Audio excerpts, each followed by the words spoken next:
Tonight I want to speak about a bit of clutch, and I will talk about checking some specs, checking the springs and checking the friction rings and stuff, that kind of things. And the first thing I will check, I guess, is this clutch bearing, this pressure bearing. And it's pretty inexpensive thing, and if you have an adapt, just replace it, you know. It's just, you can have a look, you can listen to it, you can check its screws, but if you have an adapt, you can replace it. At this point, by the way, if you are doing any replacement of your clutch discs, I would recommend doing it while the clutch is still is on its shaft. Because what happens when you can take the clutch apart, but when you put it back on, while it's not attached to that shaft, there are some misalignment happening, and when you try to put the clutch, this piece back in, there's some misalignment. It's hard to explain. So that shaft is sort of giving some alignment of these two pieces. There are two pieces here, this upper piece and there's outer piece, inner or outer as you say, and there's some misalignment happening. So that's something I should warn you about. Do your all installment while this thing is on its shaft. But for the sake of the video, of course, I'm working on the table right now. So as I said, you can just now take these two halves apart, and you can take this washer off. But to be able to take these screws easily, I will keep this in this piece that I can hold better. While taking these balls off, do it in a crisscross pattern and release their tension in small increments, because they're under very high load. So if you take them at once, you can warp this part. So I recommend you using a wrench or a socket or something, but for the sake of the video I will use this electric thing here, screwdriver, okay, a cordless screwdriver, or what's it called, with the attachment on it. But I will still keep small increments and the criss-cross pattern.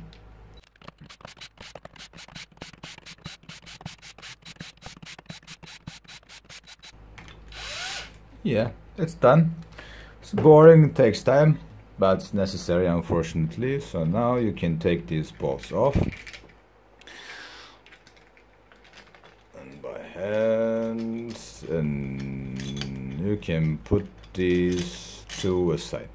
And at this point we can have a look at our springs. And if you have your service manual or something similar, there should be some specs telling the service limits about it. My service manual tells me that the service limit is 1336.9 millimeters. What you should watch out is try not to compress, because as you check, this is the reading I should get, but if I accidentally compress it, you know, I will just reading less than the service limit. So as I said, service limit is 39.6, sorry. So yes, as you said, it's still there, still some time to get to service limit. So they're okay, my springs are okay. So at this point, what you can do, you can now start taking the parts of the clutch out. So you can take this out, and then you can take this piece out. There you have your washer, and don't mix that washer with your clutch washer with the nut, because they are similar. Keep it away. And now you can make some visual check on everything. You can check this gears. You can also, this also belongs to the clutch and it sits at the rear. You can have a look at this, you can have a look at this teeth and this slots, everything. Also this, check everything at this stage. And then next thing we can check is our friction discs and our spacers. And what we can check, there should be some limits on the wear of then this friction discs, and my service manual tells if they are less than 2.6 millimeter they should be replaced, and as you can see there's still some time to that. And how you can check these, I don't know if there is any thickness limit, I couldn't find any, but what you can check if they are flat.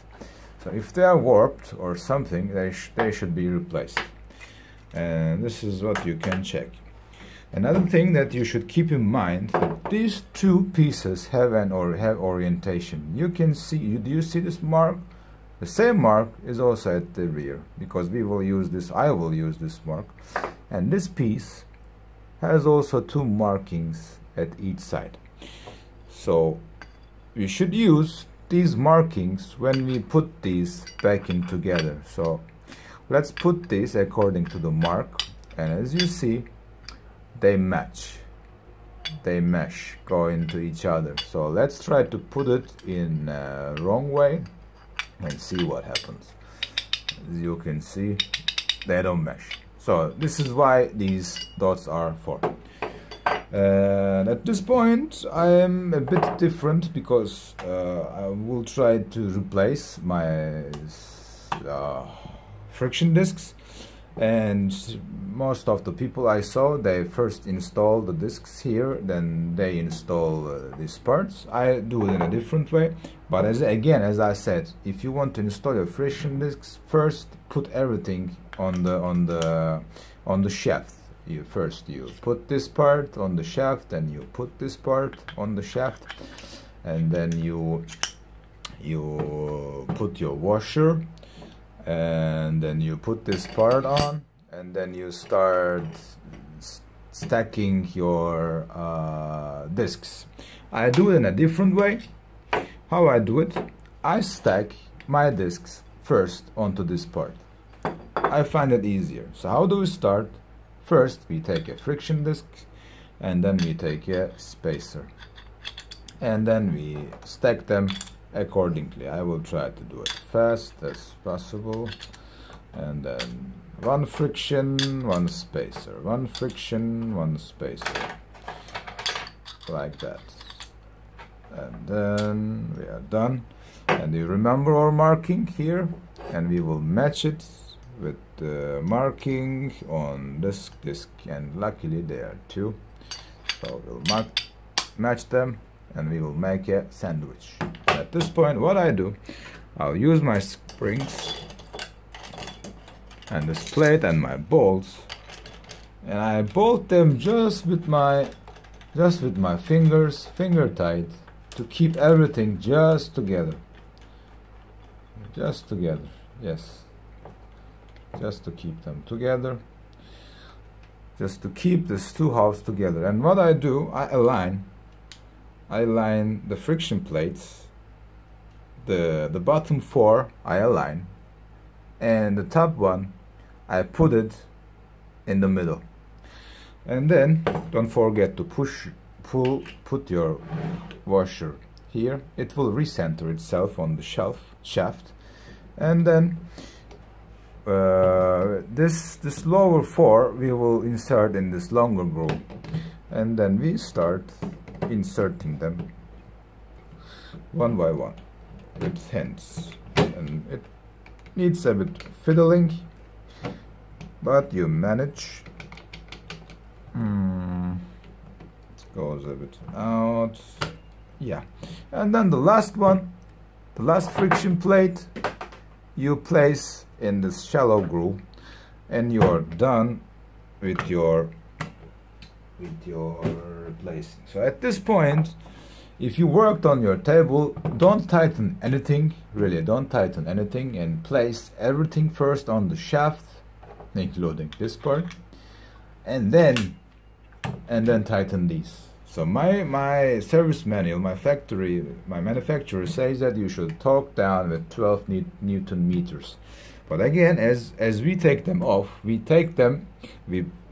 squeeze them in small increments, and in a crisscross pattern. And when we torque them, we don't torque them directly to the target torque. So our target is 12 Newton meters. So we can first start with 6, and then with crisscross pattern we can torque them to 6, and then again crisscross pattern we can torque them to 12.